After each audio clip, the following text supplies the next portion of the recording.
Welcome to In the Black, the podcast that shines a light on resilience, transformation, and the power of reinvention. I'm Araceli, and each week, my co-host Shannon and I sit down with incredible women who face some of life's hardest challenges, from personal setbacks to societal obstacles, and have emerged on the other side stronger, driven, and ready to make a difference. On In the Black, we celebrate these stories of strength and success, diving deep into the journeys of women who turned pain into purpose, adversity into action, and now dedicate themselves to making the world a better place in their own way. They're here to inspire, share hard-earned wisdom, and remind us all, no matter how dark things may seem, life is cyclical and dawn is coming. So whether you're looking for inspiration, motivation, or just a reminder that change is always possible, this is the podcast for you. Welcome to In the Black. Today on In the Black, we are thrilled to welcome Jenn, the founder of Love Zero Negative and the nonprofit The Zero Negative Foundation. Jenn is a stage 4 triple negative breast cancer survivor who turned her challenging diagnosis into a powerful journey of healing and hope. After initially facing the uncertainty of her prognosis, she chose to embrace a positive mindset and even learned to love cancer as part of her healing process. Jenn is now dedicated to spreading love, joy, and support to other cancer patients and survivors through her foundation. Alongside her husband, Larry Tollin, she co-authored Everyone Needs a Larry, a book sharing their unique experience of navigating love, marriage, and cancer from both the patient and caregiver perspectives. Jenn's story is one of resilience, empowerment, and love, and we can't wait for you to hear her share her wisdom on today's episode. Welcome, Jenn, to our podcast. Your story of being diagnosed with stage 4 breast cancer is incredibly powerful. Can you share what your initial thoughts and feelings were when you first received the diagnosis and how that evolved over time? Definitely. Okay, so having a stage 4 triple negative cancer diagnosis came completely out of the blue. A week prior to that, I was healthy. I was a yoga teacher. I was an ex-athlete. I was a singer-songwriter, and I also had just gotten married. I was a year and a half married to Larry Tollin, and uh, I was also at a very low point in my life because Larry and I had been trying to have a baby, and we had been through 3 rounds of IVF, and all 3 had failed, and I was really just thinking, "Oh my god, what am I doing in my life? What's my purpose if I'm not gonna have a baby?" I didn't know. I felt really lost and really low. And so the diagnosis came at a really hard time in my life, and I first thought, "Wow, the universe is trying to kill me off because my purpose of being a mother was not being fulfilled." And it made total sense. I failed at my life. I don't deserve to be here anymore, and let's get her out of here, and let's get her out of here quick. And I also realized, oh my God, I spent so much of my life looking at what I didn't have in life as opposed to what I did have in life. And in one moment after my diagnosis, I said, I had so much in my life that I never even appreciated. And I just thought it was too late. And it was probably the worst moment in my entire life of hearing those words and really just thinking, I miss my chance to live joyously and appreciate every day. And now it was too late. And that was the first reaction. I prayed so hard to find a doctor that could possibly save my life if my life was worth saving. So because I really didn't wanna die. I felt like, "Oh my god, I did life wrong. I want another chance." But thankfully, I mean, I really truly believe in God. I truly believe that we are one and we are all connected, and I just said, "God, if you let me live, I promise to help patients and to give back to cancer research." And, then I put it in God's hands, as they say. My first 2 oncology appointments were very disheartening. The first one basically said, With stage 4, there's no cure. The best we can do is try to stop it from growing. So I was like, okay, next doctor, please. Next doctor says, we're going to have to do a 4-hour surgery on your sternum bone to see how much cancer is there before we aggressively treat all the tumors. And that didn't leave me feeling very positive. And so the next doctor, doctor number 3, was at UCLA. And I just remember immediately when I met him, I felt safe. I felt calm. He had mentioned, triple negative, stage 4. The statistics are very low for surviving 5 years. But he also mentioned, he mentioned my treatment, 6 rounds of chemotherapy, a double mastectomy, 6 weeks of radiation, and then the last surgery would be removing of my ovaries. And he said, I know you wanted to have a baby and you were trying to get pregnant. You'll never be able to carry a baby, but if you had gotten pregnant when you were trying, that pregnancy most likely would have killed you. And in that very moment, everything changed. I saw life has always worked out for me. Not getting pregnant wasn't punishing me, it was saving my life. So if everything up until that point was working out for me, then also stage 4 cancer is working out for me. And I saw it as a gift. I saw it as this is gonna be a cancer class and teach me what I need to learn, and I just trusted that I was gonna be okay. I found gratitude in every day, in my team of doctors, in my friends, community, family. It just was such an interesting journey for me to, know that we have a choice in what we wanna think about and what we wanna either feel good about or feel bad about. And the more we feel good, then that grows, and every positive gets more and more and more, and it's almost like a muscle. You're training yourself to see everything in a positive light, even chemotherapy. I was like, "Thank you for this healing medicine that I get to receive that has been designed to help save my life." So it wasn't like this fear of, poison and what I'm putting into my body, it was, gratitude. And gratitude for I didn't have gratitude for losing my hair, but I was like, "Okay, I get to experience losing my hair. What's that gonna be like?" What's that gonna be like? What are people gonna see me as? And my husband and I had fun with it. We bought a bunch of wigs and played different characters and just did our best to enjoy what was happening. And it felt like I was a cocoon, like a caterpillar becoming like a butterfly, learning the power of mindset and gratitude and love and trust. And in 4 months, I wasn't supposed to live past 5 years. In 4 months, I was cancer free. And I was like, whoa, I must have done something right.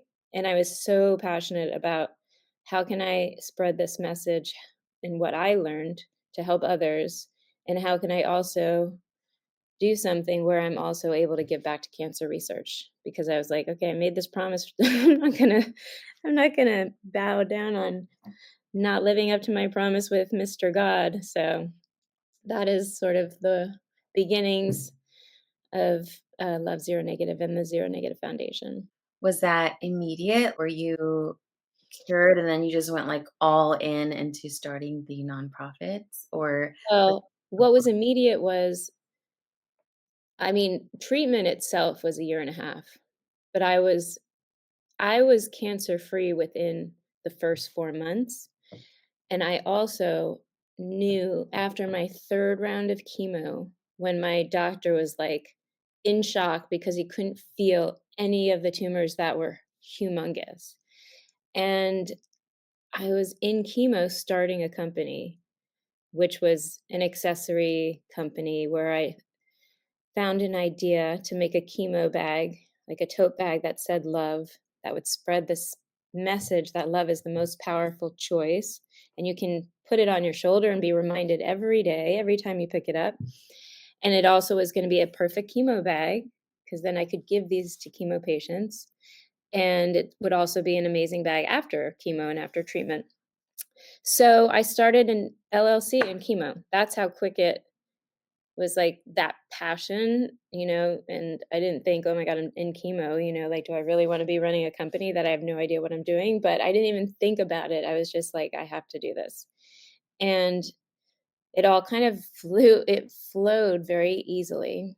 And from the company came other tote bags and then other colors and other accessories like the crossbody bag, because that idea came after having breast surgeries all the time. You're not allowed to wear anything across your chest right after surgery for about 6 weeks, maybe 8 weeks. So the crossbody bag became like a fanny pack that had adjustable straps where you can wear it as a crossbody once you're able to, you know, wear a crossbody again. And then just a clutch to be part of the tote bag and part of the a makeup bag for your tote. So that was the first step. The second step was building a foundation, which came from like five years later. And the writing of the book came during COVID when my husband and I and everybody in the world couldn't leave their house. And we were like, what are we going to do? I was like, well, I've always been wanting to write a book about my journey from stage 4 to cancer free in 4 months. And he was like, well, what about my journey as your caregiver? Nobody thinks about the caregiver. No one talks about the caregiver, and we have feelings, and it's hard for us too. And I was like, you know what? You're so right. Like, let's write a he said, she said kind of book. So, and everyone always thought of us as like When Harry Met Sally, because we have that banter and we first started out as friends and then we, jumped into a relationship. So we always say the book is like the movie When Harry Met Sally, but then Sally gets cancer. So it's, my journey as the patient, his journey as the caregiver, and all the mistakes, all the lessons that we learned as a couple and also individual. And it's hopefully going to help other couples get to the other side of cancer in a positive way. So, yeah, so those three things came out of this horrible diagnosis, which became also the best thing to happen to me and to my husband. So, what I've learned throughout the entire process, which is what I love speaking about, is everything that's happening to us, even the worst things, if we can embrace it with a belief that this is supposed to be one of the best things, then it creates like a curiosity and a mindset to go into it when you're believing this is a gift and it's going to be hard, and no one said it's going to be easy, but it's going to teach you so many things. And our hardest challenges in life most of the time become our superpowers. And so that's sort of what I learned through stage 4 cancer. And, it was either that or dying. So I was like, all right, I'll live and and be happy about every challenge that I face, because we're always facing challenges. I mean, I don't know where you live. I live in Los Angeles near the fires. My whole family lost their homes and were evacuated for 2 weeks. And, life is always throwing us stuff. But it's just having the mindset of trusting everything that's happening to us feels empowering. Yeah, the fact that you have so much joy and love from this and always looking at the positive is amazing and beautiful, and something that I feel honored that we get to share to our listeners. So thank you Yes. so much for sharing. Yeah.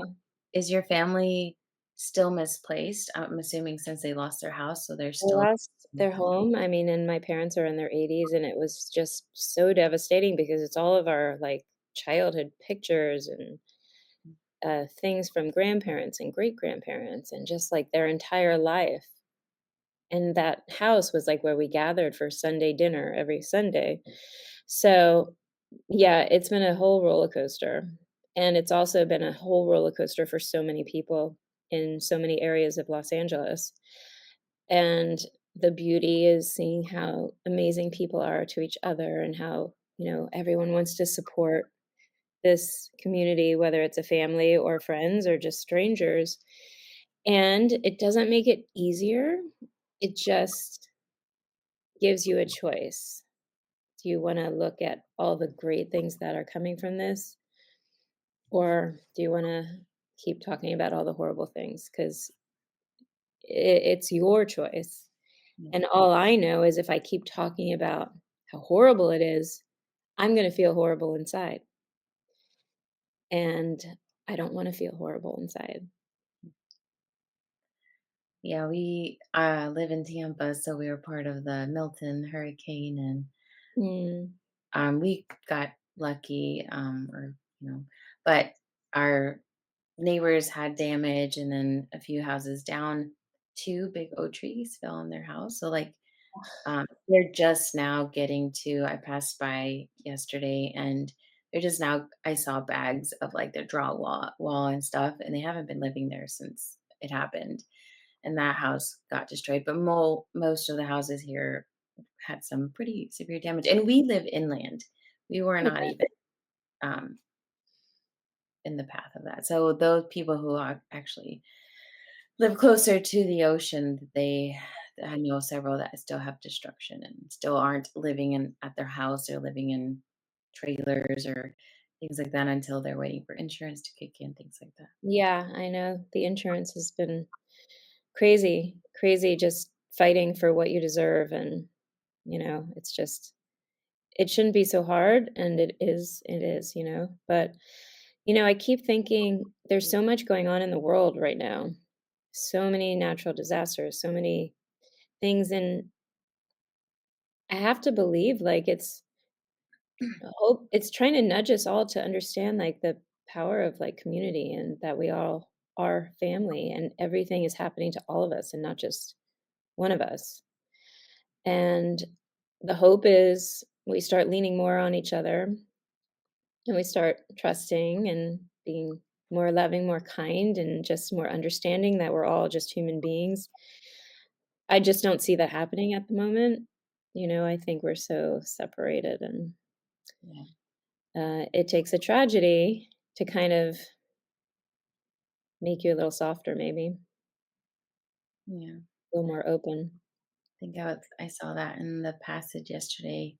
I have the Bible app, so I'm sure everyone gets the same message there, but it was about love and Mhm. sharing, being love and just being kind.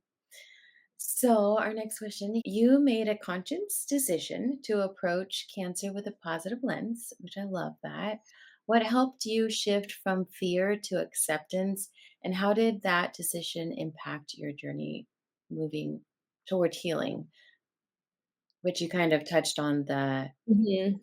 it I already. think, the shift was seeing how what I was so sad about was actually what would have killed me, and that understanding that my mind was completely misinterpreting what was happening, and just that was a profound understanding that what I wanted so bad that was partly putting me in this major depression was actually gonna kill my life, and so it was just this huge trust that, "Okay, I'm not gonna fight life. Life is always unfolding the way it's supposed to."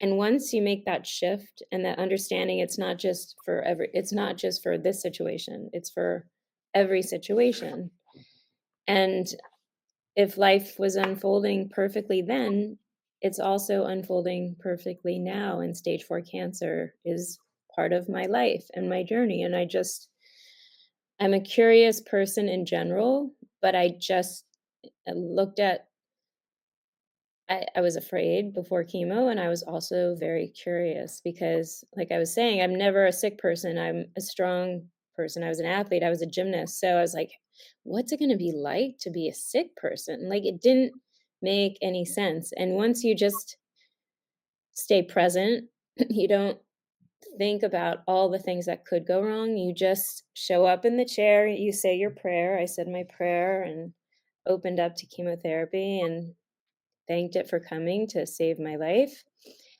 and I just experienced the journey, and it really was I think we imagine chemo, it's really bad, and also we are stronger than we think. So, yes, I felt sick a lot, I never threw up, Your taste buds change, but they go back to normal. It's not a fun experience, but you can still go and appreciate your day. Have you can still be you, is what I'm saying.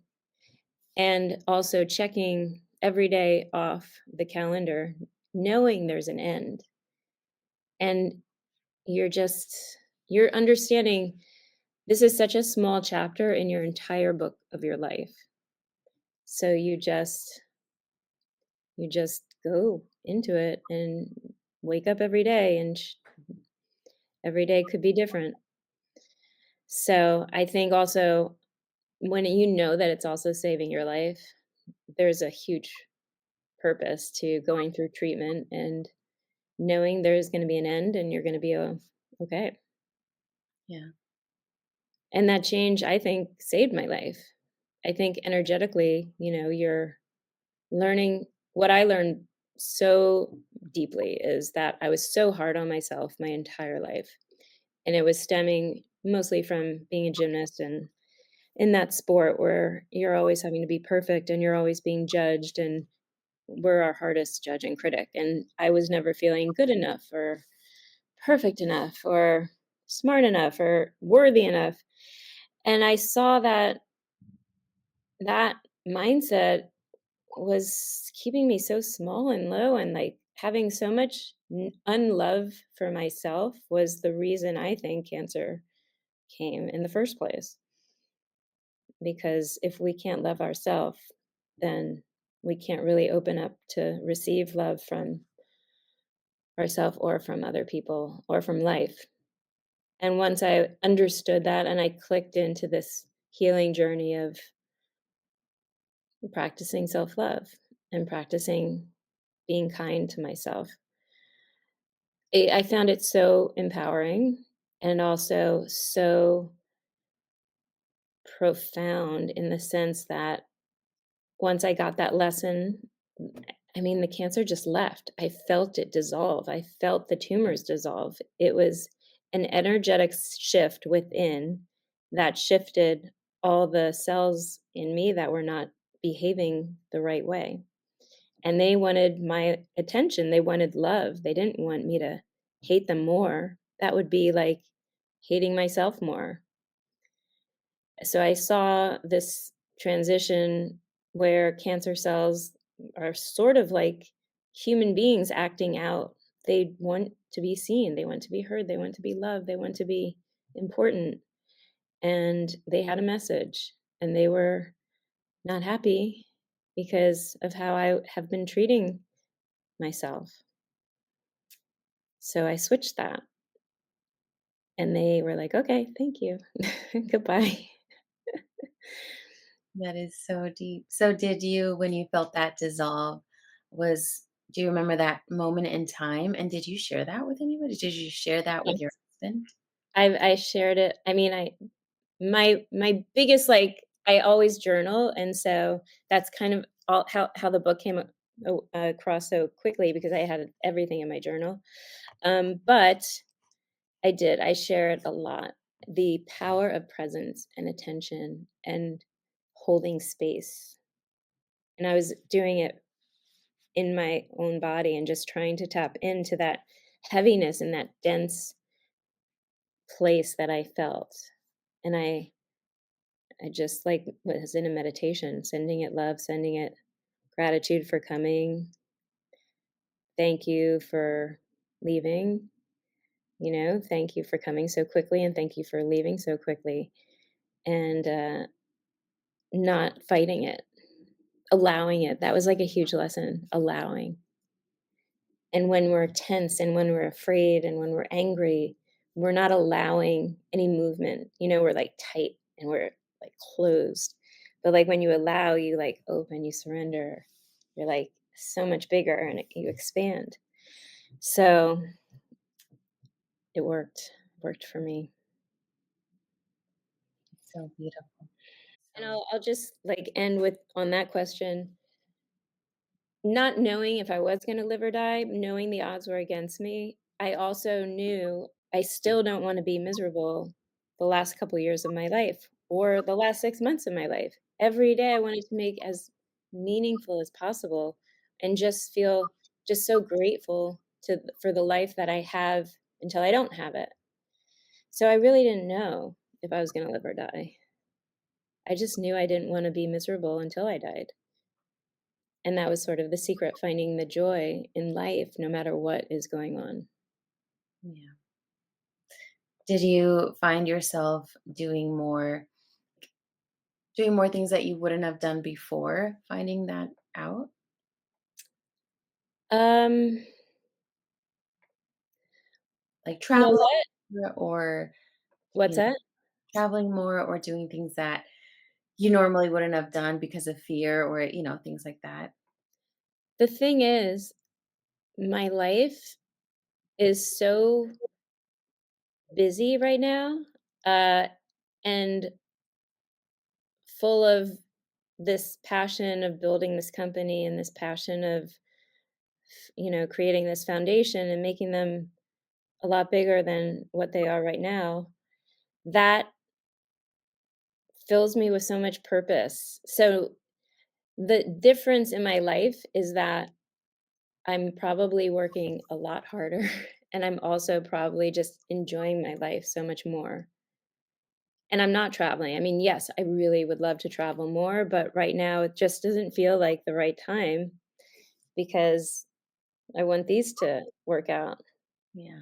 I was referring to like when you were going through that and you didn't know you're only going to live this long. Mhm.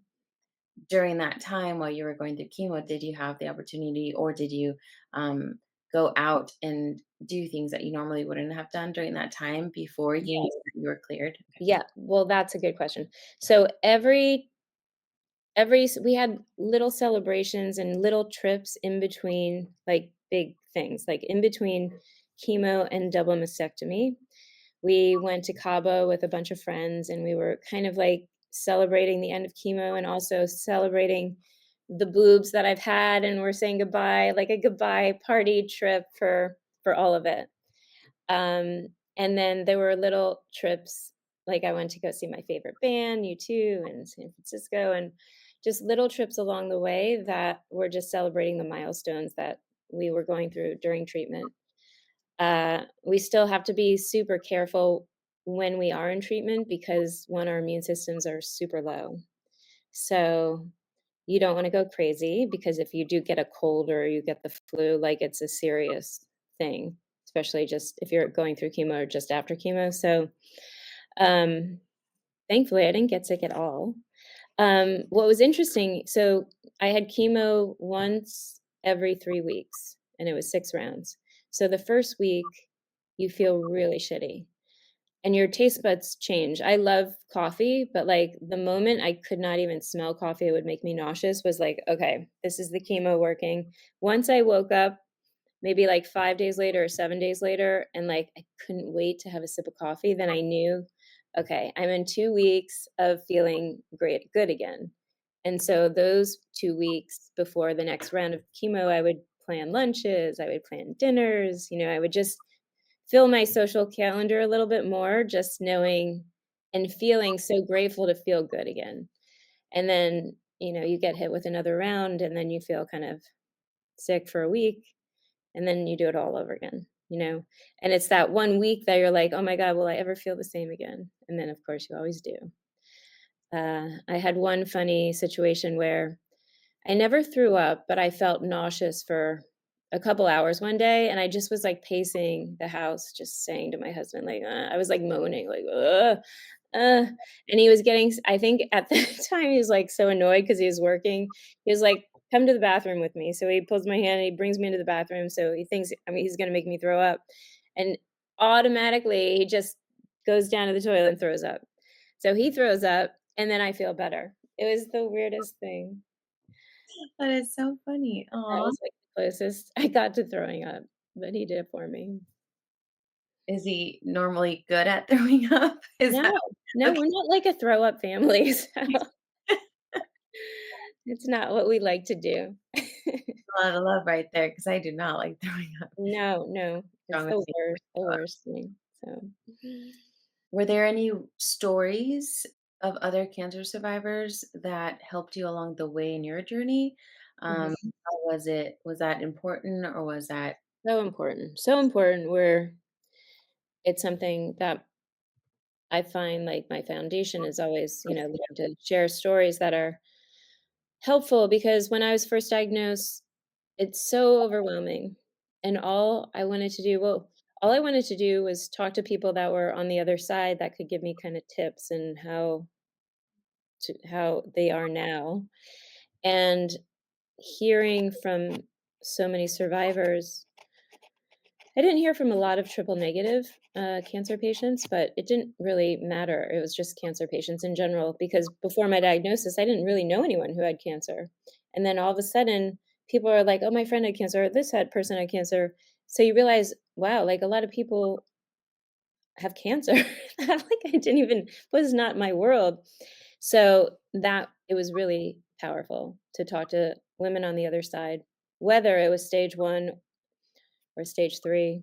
I don't think I talked to anyone with stage 4, but, people that possibly had cancer, like a recurrence, and went through hell and back and were okay, and talk about, like, they're totally fine and it's the past, and so I find that was really helpful. this is just a curiosity for me. Is there a relapse that could happen or did For they me, if there was a relapse with triple negative, if it comes back, it comes back within the 3 to 3 year mark, and it kills you pretty much, because that's what triple negative is known for. It's the most aggressive type. Uh, they can treat it and cure it the first time, but never the second time.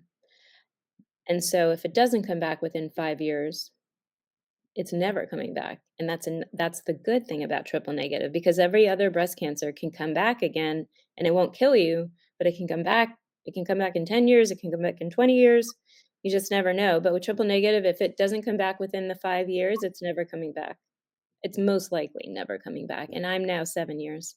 So, I feel so blessed to be really on the other side of it all, and I also feel, I know the fear of that first 5 years, of just the possibility of it coming back. It's there. You try not to focus on it, and I try to, live with that belief and trust that I had, like, it's not coming back. I'm supposed to be doing what I'm doing now, and that's why it came. But it's still scary, still that possibility. yeah.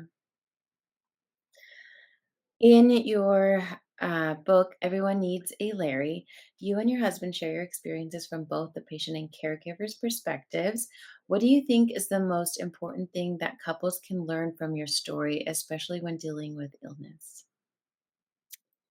I think the most important thing couples can learn is that there's no right way to go through cancer as a couple. It's gonna bring out the worst and the best in both people. The commitment to showing up and being there even if you're in a bad mood, and also believing that the communication will become almost like a superpower, because you get through something so challenging and so hard together. The patient is sometimes is only good as what their caregiver can bring to the table, and the love and the support, and the caregiver feels they probably want to be where the cancer patient is, and the cancer patient probably is like, "No, I got this. Just be the caregiver." And they really it's just about showing up and doing what is needed, and the caregiver finding that group that they can vent and let off steam and maybe enjoy with girls' night or boys' night, but not to bring their stress to the patient. And the patient is going to learn how to receive help from family, friends, caregiver, because patients most of the time don't ask for help. We think we can do it all, and we shouldn't have to feel like we need to do it all.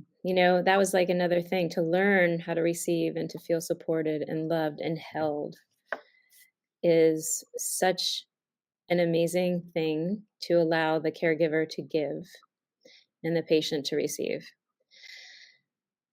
But just not to give up. That's the only thing. If there is true love in the relationship, this is a small chapter, and to look at this cancer chapter as a way of getting closer and a way of getting stronger as a couple and a way of getting better. Yeah. And there's no perfect way of doing that, and it's messy. How long did you guys spend on writing the book together? Well, we pretty much got it down during COVID when we were shut down. And then we worked with an editor who kind of like helped us structure it. I would say 2 years, maybe from beginning to end. Went through a bunch of editing rounds and Was this an different. everyday thing, or was it a weekend thing, or No, it was whenever? an everyday thing because we were stuck at home. And granted, I would say I did most of the heavy, like, writing and stuff because that's sort of what I love doing too. Like, it was the process. My husband hated the process. I loved the process. I couldn't wait to, like, wake up and work on it. And, my husband's an amazing talker. He's not an amazing writer. So what we worked on was, like, I would put together, like, questions for him to answer, and then it would be all on paper, and then we would structure it where it would flow with the book. But, he has his own way of talking, I have my own way of talking. The book is his. He's loud, he's in bold writing, I'm just normal and regular writing. Um, but it was basically like our relationship was pretty much how we wrote the book is basically how our relationship really looks. So it was a fun process. And we launched it the day I turned 5 years cancer free, which was not even part of the plan. That's just how it ended up, being launched, that the exact day that I turned 5 years cancer free. That is amazing. Did you guys go out and celebrate? We did, we did. We had a bunch of celebrations. Yeah. Yeah, it was great. So, can you talk about how your foundation, the Zero Negative Foundation, is making a difference in the cancer community? What is the main mission, and how do you hope to impact the lives of those you serve? The main mission with our foundation honors the deal I made with God. We give back to cancer research at UCLA's Johnson Cancer Center Foundation. That's our main research center. Granted, if we're doing programs with other hospitals, we'd be able to give back to their research centers. But right now, it's all giving back to UCLA Cancer Research. And we give back to patients through a program called the Chemo Love Tote program. So, what I found as a patient was feeling like people were thinking about me, sending prayers, sending cards, sending random gifts, sending random texts, just thoughts. And it meant so much to me to feel so supported by so many people that I knew and so many people that I didn't know. And I wanted to be able to do that now on the other side. How can I support patients? Because I can't heal for them, but I can tell them that they're going to be okay, and I can share the lessons that I learned, and I can send intentional gifts and prayers and music and mantras and fuzzy socks and blankets and knowing what felt so good on my chemo-sensitive skin. So I put together the love tote, and we put together essential items in that tote, including the book, to send our love and support and care, and, like, we're cheerleaders along the way and hoping they get to the finish line, but here's some gifts while you're getting to the finish line. And that was just that was the way I could give back to patients and share Okay. the story and inspire them to heal. Yeah. Oh, I love that. We have one more program that we're developing called the Chemo Love Note program, where we're gonna be gathering in so many different areas across the country, just places to write cards and supportive cards that will go to patients. So whether it's part of the Chemo Love Tote or it's just part of a program where we get cards to patients in chemo, because it's so nice to just get a card that's written for you and cheering you on. And it's also so nice to be writing the card that's cheering somebody on. And it's just a great way of building community and support. And again, prayers and intentions and energy. It's there. It's really powerful. And even lighting candles for somebody who's 3,000 miles away, that candle is still having this prayer for this other person. And I believe, I believe in prayers. How would that look like? Would the person in therapy, their story be shared, and then you would reach out to people and they would, or how would that? Well, the cards are basically through programs that work with patients at different hospitals. So we would be able to connect with the program director with their patients that they have and get, the names and the either address or be able to just give it to them at the hospital during chemo. Um, but I like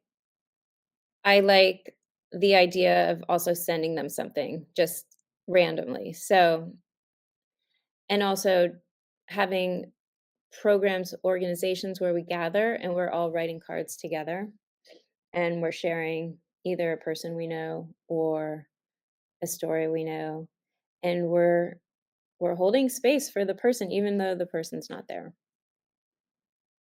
As someone who is both a survivor and an advocate, what advice would you give to someone who is just beginning their cancer journey and feeling overwhelmed? First, I would say the beginning part of the cancer journey is the hardest and the most overwhelming. So it's so natural to feel that overwhelming fear.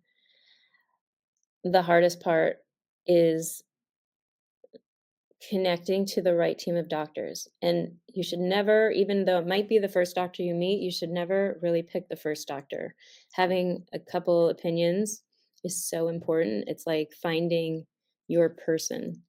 Your team of doctor, you have to trust 100% with putting your life in their hands because there's so much you're going to have to do for yourself. You don't want to have to worry about the treatment. You put that on them. Let them treat your physical body so you can go in and treat your emotional and spiritual world. So that's the first thing. Find the team that you completely trust and try to be aware of the thoughts in your head. Like, I know my first thought was like, "Oh my god, I did this to myself." Or like, you like, watch how you talk to yourself and be so loving and kind to your thinking process. And you might have to start telling a story that you wanna believe, but maybe you don't believe it yet, but you wanna believe cancer is not trying to kill you. You wanna believe cancer is trying to love you and trying to teach you something and trying cancer is a part of you. So try not for me, it wasn't about fighting it. It was about understanding it and connecting to it and finding that love and gratitude for it. And I know most people think that's so crazy, but fighting is never for me, it's just not the energy that I wanted to live with. And it also can be empowering for other people. So that's a personal choice. But to try to have love and gratitude and trust for the journey, curiosity, support.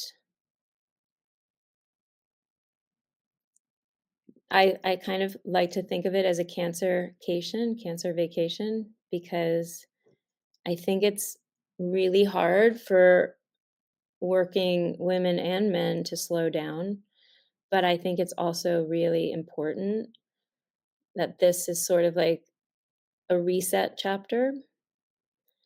So, as much as you can slow down, slow down. I would never advise trying to hide cancer, that you don't have it, because there's no shame at all in having cancer. It's actually becoming a healing opportunity that we have been gifted. And just to have that belief that maybe life is asking for certain things to change, and change is hard, but change will also trust that it will bring you to a better place. And even if it's stage 4 cancer, metastatic, there's no cure. The only cure is to find joy in every day. And your life can be super amazing no matter what you're going through if you just appreciate being alive.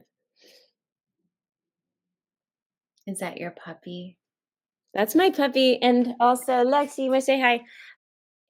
Can you share any upcoming projects or initiatives you're excited about through Love, Zero Negative, and your foundation?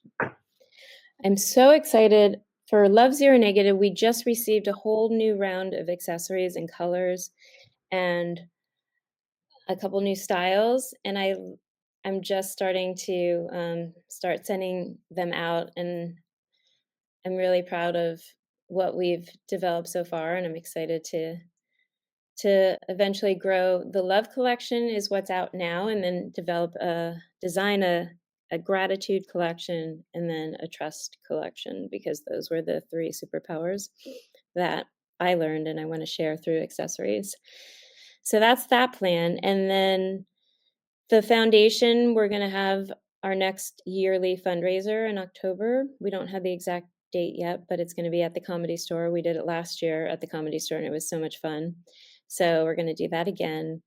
We just ended up having a team that walked the half marathon at the LA Marathon a couple weeks ago. So that was really awesome. And then we're going to be sending these chemo love totes to a retreat going to Catalina in the summer. So we have 24 patients, I think, signed on so far that we're going to be gifting them. And yeah, just keep developing the projects and growing as best as we can, one day at a time. How do you feel about all these projects and kind of where you were before all of this happened and now having all these businesses? Well, it just makes me think how we're the captain steering our ships, and the desire to really do something to help cancer research and cancer patients and figure out a way that I could do that feels really good, just to feel like it's not cancer wasn't healing cancer wasn't just about me, it was about me doing my part in helping give back to the world. And I think that's always been my deep goal, is to be able to give back and find meaning in life for myself, but also meaning for my family, wanting to make a dent. And so it feels really good just to love what I'm doing, even though it's hard. It's hard to run a business and a foundation and try to make a book into a movie all by yourself, but that is, still so much passion behind everything that I do. So I don't know what else I would be doing. Rewind, trying to make a book into a movie. You're trying to now do another project as well. That's so cool. How Yeah, the book is being developed into a movie, and I cannot wait to see it on the screen. And I know it's a super long process, but fingers crossed, it won't be super long. It'll be, within the next couple years or so. how did that come about? Well, we've always had the favorite movie When Harry Met Sally, and we just think, like, it would be such an amazing sequel, When Harry Met Sally, then Sally gets cancer. Obviously, it's not a sequel because it's not dealing with Harry or Sally, but it's like a rom-com. It's dealing with a couple that fell in love awkwardly and then thrown into trying to have a baby and then thrown into cancer and all the mistakes and quirky things that happen along the way, and it's a love of family, it's a love of sports because of how we connected through football and the New York Giants and the Philadelphia Eagles, and how we overcame so many things, and it's also very funny to watch this quirky couple trying to do trying to get through stage 4 cancer. That's But it's a resilience project and the power of the human spirit and the power of love, and it's a romantic comedy with cancer in the mix. was it difficult to find who you wanted your director to be, who you wanted to shoot it? Are you a big part of like hiring everyone that's working on it, or how is that looking? Well, the good thing is it's in the hands of somebody that I respect and I love and has a whole company, and he's developing it. So it hasn't even been through a director yet or where it's gonna shoot, but it's in good hands with the writer developing it, and so that's the first stage, making the book into a screenplay. So that's where we are right now, but I cannot wait to, like, pick the right actors and pick all the pieces. Yeah, so I'm definitely involved, but it's now in the hands of somebody making the first step onto That's the exciting. screenplay. I'll be definitely excited to watch that. So, kind of speaking to, you were a writer and a singer before. Was that a hobby, or was that something that you were doing um, prior It's to? kind of, a career. Like, I came out to LA as an actor, and then it developed into becoming a yoga teacher, and then I had a songwriter in my class, and I was always writing lyrics and poetry, and I just went up to him and I said, "Would you look at my lyrics? Because maybe you can take my lyrics and write songs and sing them with your band." And he looked at my lyrics, he was like, "These are great. I think you should sing these songs, and my band can play the song, but you can be on stage and sing them." I'm like, "Huh?" So anyway, I learned that I had a voice and I loved the process, and I had my own band, and then I became like solo artist, and my goal was always to sell the songs to like a big artist because I didn't really want to be like a pop star or anything. I just wanted to sell songs for film and TV and singers and really good singers. And I also was always looking for my Elton John because I felt like I was a Bernie Taupin where I wrote the lyrics, but I wanted my musician to come and um, play music to my lyrics, and that's how Larry came into the picture because Larry was in the music world and also a really good piano player, and so that's what drew us together, and then from there, obviously, the rest is history. But yeah, now I just sing for fun. It's not a career, but That is so fascinating. Can we just talk more? I know.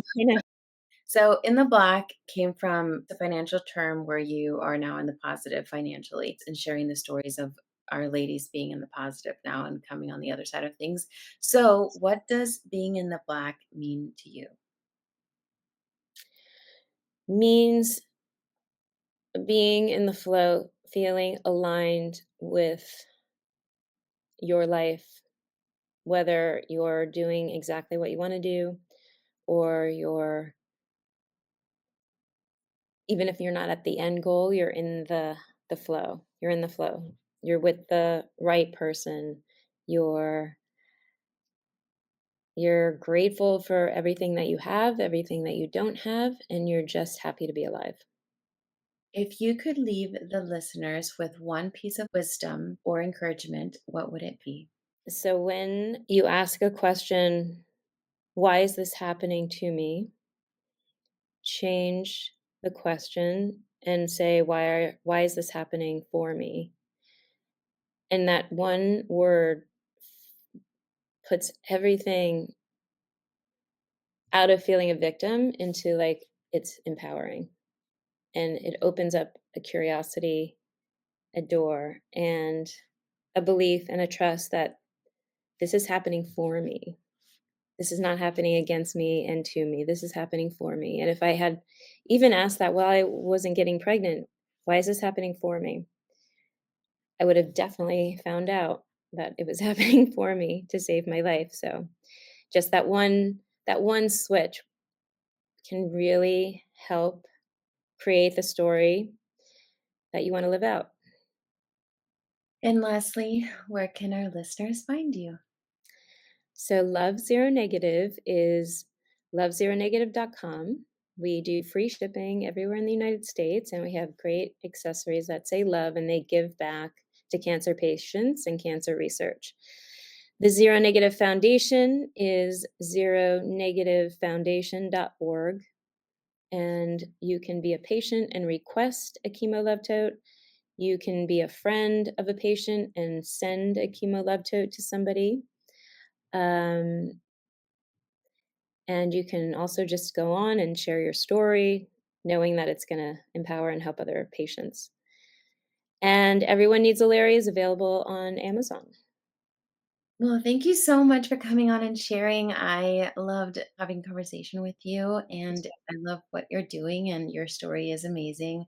I believe that your mindset and believing and having faith, that everything always happens for a reason. So it's beautiful that you were able to share that with our listeners. So My pleasure. Thank you for having me on. Thank you for joining us on today's episode of In the Black.